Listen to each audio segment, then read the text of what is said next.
Ingat, tugas kita berbuat baik, patuh sama Allah hanya sampai ajal datang. Itu saja. Sampai mati kok. Selesai. Habis mati kita tujuan sudah surga. Itu orang beriman, tahu rukun iman kita. Gak mungkin tidak. Kita ini semua tinggal tunggu itu. Dan ada banyak orang sebelum kita yang kaya, yang miskin, yang cantik, yang jelek, yang gagah, yang semua ada. Tapi sudah mati semua. Kita juga begitu. Setiap, kata Hasan Basri, setiap kita ini, hai anak Adam, kau adalah bilangan. Setiap kau bangun di pagi hari, hilang satu bilanganmu. Semua kita akan mati. Mau kemana? Biar kita berotot, binaragawan, mati. Bruce Lee, ahli bela diri, mati. Mati. Dan itu tanggung jawab. Makanya masing-masing berpikir dengan akal cerdasnya. Allah berikan kita pikiran, hati nurani berpikir, teman-teman. Ya.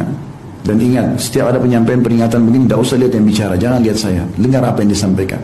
Kalau benar menyentuh hati itu dari Allah SWT, ingin menyelamatkan antum sekalian. Hati-hati, jangan sampai salah. Ambil ilmunya, amalkan, selamatkan diri sebelum terlambat. Di akhirat gak ada gunanya. Kalau sudah mati nyesel gak ada gunanya, karena siksaan Allah berat. Maka Allah ingatkan kita, orang yang diberikan peringatan oleh Allah melalui telinga, kata ulama, dan dia faham, dia ambil, dia selamat. Kalau tidak, Allah akan datangkan penyakit dalam tubuhnya. Cobaan-cobaan akan datang segala macam, sampai kalau tidak ada, Allah akan dia tidak mau sadar, Allah matikan dalam dosa itu. Hati-hati. Nah, ada orang begitu diingatkan riba, garis keras lah, apalah segala macam. Ya terserah, tanggung jawab sendiri antum hari kiamat. Terus Ustaz, saya mau makan dari mana? Tidak usah pikir masalah itu. Burung aja, semut aja di lubangnya, serangga-serangga makan semua. Kok antum mau takut makanin? Dari mana takut? Nah? Itu waswas syaitan. Karena syaitan kalau kita sudah masuk dalam satu dosa, dia nggak mau kita keluar. Antum tahu sadari bahwasanya Allah membuatkan kita program harian kan? Ada sholat 5 waktu, ada sholat qabliyah, ada sholat ba'diyah, ada duha, ada sholat malam, ada sholat taubat, ada sholat wudu, ada zikir pagi petang, ada baca Al-Quran, ada majlis ilmu, ada jenguk orang sakit, ada bakti orang tua. Banyak sekali programnya kan? Nah, syaitan untuk mengalahkan itu dia juga buatin antum program. Makanya jangan diiyakan. Dia tawarkan, jangan diiyakan. Jam 8 sampai setengah 9 ada berita gosip bagus nih. Nonton. Program syaitan. Kita dengar 10 orang gibah. Hati-hati tadi. Ya. Cerita gibah orang, ya, itu levelnya sama dengan level tertinggi riba.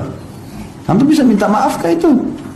Kan dia artis buruk Ustaz. Dianya buruk, antum juga jadi buruk. Karena bicarain dia. Kita ingat nasihatnya Urwah bin Zubair rahimahullah, seorang tabi'in yang masyhur sekali. Dia mengatakan kepada seorang anak muda mencaci maki Hajjaj bin Yusuf. Hajjaj itu begini, ini orang gubernur perdana menteri yang jahat, zalim, sampai ulama-ulama pun dibunuh gitu. Maka dia orang anak muda ini ngomong, ini si fulan begini begitu. Lalu kata Urwah bin Zubair sampai pegang tangannya berhenti, lalu mengatakan, sah ya ibn akhi, diam hai anak saudaraku. Diberhentikan langsung, diam lisanmu. Ibn akhi ini maksudnya ayahmu ini saudaraku juga, muslim. Kau anak saudaraku. Begitu biasa orang Arab kalau mau nasihati dengan santun. Ya, sadarlah wahai anak saudaraku. Maksudnya ayahmu pun saudaraku dalam Islam gitu kan. Sesungguhnya kau dan Hajjaj berdua sedang menuju ke mahkamahnya Allah hari kiamat. Kau ini berdua sekarang lagi jalan menuju ke sana loh, ini mau mati gitu loh. Dan masing-masing akan dihisap oleh Allah. Ketahuilah, kalau kau sedang dihisap oleh Allah dan Hajjaj masih antri menunggu, kau akan temukan dosa terkecilmu lebih berat bagimu daripada dosa terbesarnya Hajjaj. Kalau kau lagi dihisap nanti, Hajjaj lagi antri belum dihisap, kau akan temukan dosa terkecilmu lebih berat daripada dosa terbesarnya Hajjaj. Dan ketahuilah, kata dia, ini nasihat yang luar biasa, ketahuilah bahwasanya ya, Allah akan memberikan hak-hak orang yang dizalimi oleh Hajjaj. Hajjaj ini zalimi orang, ambil haknya orang, bunuh orang, Allah akan kasih hak-haknya orang itu, diambil semua pahalanya Hajjaj. Tapi ingat, ini nasihatnya penting, tapi Allah juga akan memberi Hajjaj hak-haknya dari orang yang menzaliminya. Kau sekarang gak ada urusan sama Hajjaj kan? Gak ada. Kenapa kau ceritain dia? Tetap dia dapat haknya, pahalamu akan dikasih ke dia, padahal kau gak kenal dia. Maka mulai sekarang berhenti cerita orang. Dan gak usah, bicara yang baik-baik, tanya kabar, tanya ilmu. Tak apa bicarain orang.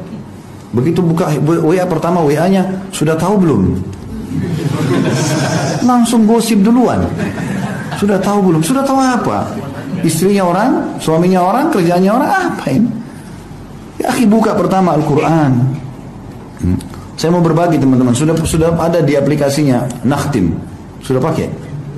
Nah, yang belum sudah tahu alhamdulillah, yang belum tahu pakai ya. Di Play Store ada Nakhtim, tulisnya dalam bahasa Indonesia. Ya. NAKH ya. Terus TIM. Saya tertarik sekali dengan program itu subhanallah. Dan sudah ada terjemah bahasa Indonesia, itu khusus Al-Quran. Nakhtim artinya kita menamatkan. Saya pakai program itu, anak saya tidak sengaja kirim subhanallah. Anak saya masih kecil, masih SMP, masih SD, kirim ke saya ya, dari temannya rupanya kirim. Saya baca subhanallah manfaatnya. Saya sudah lama pengen program ini. Jadi saya pernah ingat ya, dulu waktu awal-awal saya isi di kelas ini, saya bilang enak sekali ya, usahakan Bapak Ibu sekalian kalau sehari kita buka 50 kali WA, kan kita tutup buka lagi, terus kita bisa buka Al-Quran. Nah program ini sudah punya itu. Jadi begitu kita tutup layar, buka layar, keluar ayat terakhir yang kita baca. Jadi kita setiap hari itu kalau kita buka 10 kali saja, tutup buka handphone 10 ayat kita baca. Jadi nanti khatam sendiri.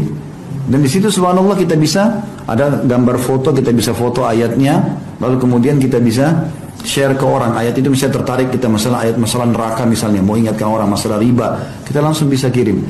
Terus kalau mau dengar suara bisa pilih lebih dari 20 mungkin qari, bagus-bagus. Ada di situ tanda pelaynya, tinggal ditekar pelay keluar suara imam itu di ayat itu, jadi kita bisa ikuti tajwidnya.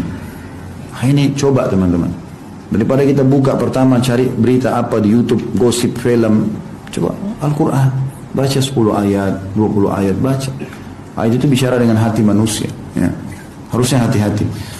Ini berat sekali ya, makanya harus hati-hati. Jangan sampai punya musuh teman-teman sekalian. Jangan ambil haknya orang lain. Ini mulut kita seperti ini saja. 2 sendok nasi cukup. Gak bisa 3 sendok, gak bisa ngomong. Ditelan, keselak ya. Untuk apa antum curi? Untuk apa? Ambil amunnya orang untuk apa itu? Manfaatnya apa? Dia gak sadar, makin banyak antum masukkan uang haram, makin masalah badan antum ini. Seperti dia masukkan racun. Membersihkannya tidak susah. Ya, kalau 1 gelas susu sehat, ditaruh 1 tetes racun saja sudah merusak susu itu. Dan untuk mengobati 1 tetes racun itu harus sekian, mungkin 10, 20, 30, 100 gelas susu yang lainnya baru bisa sembuh. Jangan buat masalah, hati-hati.